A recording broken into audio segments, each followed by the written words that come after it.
सुप्रभात कक्षा 7 के सभी बच्चे। जैसा कि आप लोगों ने इसके पहले वाली कक्षा में आदि कवि वाल्मीकि और उनके पाठ के संदर्भ और व्याख्या एवं उनके प्रश्न और उत्तर के विषय में पढ़ा।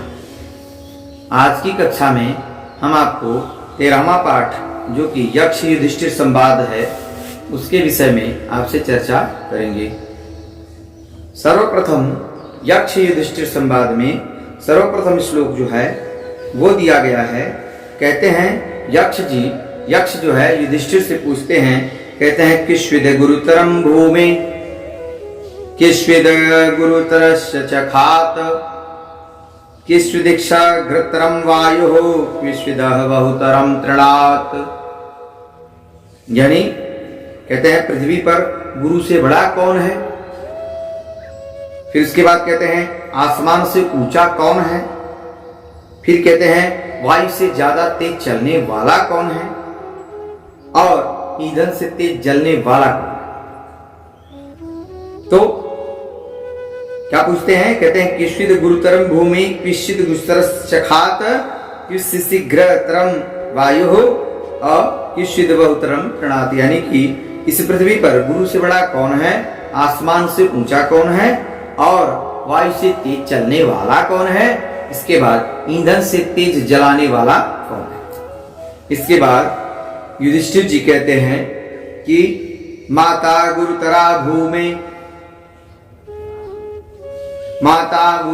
भूमि खात पितोशस्तरस्तता मनः शीघ्रतरम वाता चिंता बहुतरी तृणात्।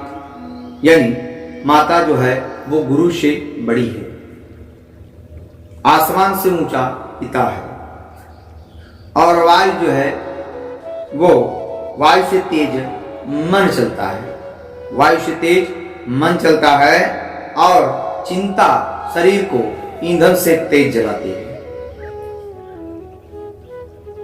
श्लोक संख्या 1, श्लोक संख्या 2 इस पाठ का, फिर उसके बाद श्लोक संख्या 3, श्लोक संख्या 4, केवल 4 ही श्लोक इस पाठ में दिए गए हैं संस्कृत पीयूषम कक्षा 7 की पुस्तक में। तो श्लोक संख्या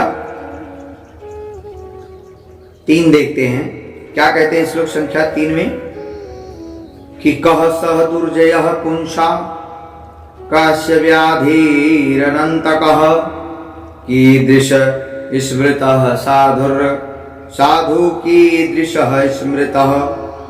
यानी मनुष्य का अजेय शत्रु कौन है और कभी ना अंत होने वाले व्याधि क्या हैं।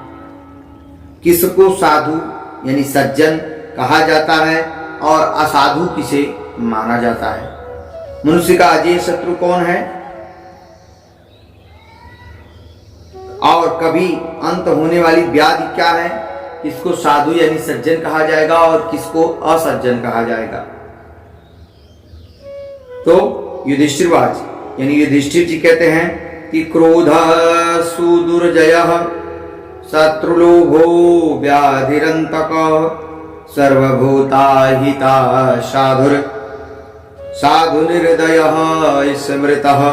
यानी मनुष्य का अजेय शत्रु जिस पर मनुष्य विजय नहीं प्राप्त कर सकता वो क्रोध है। क्रोध पर मनुष्य कभी विजय प्राप्त नहीं कर सकता। उसके बाद कहते हैं कभी अंत न होने वाला जो है वो रोग होता है, रोग का कभी अंत नहीं होता। फिर कहते हैं कि सर्वभूत हित साधु निर्दयः स्मृतः। यानी सब प्राणियों के हित करने वाले को सज्जन एवं साधु कहते हैं और निर्दय दया विहीन को जो दूसरों पर दया न करे उसे असाधु या दुर्जन दुष्ट कहा जाता है।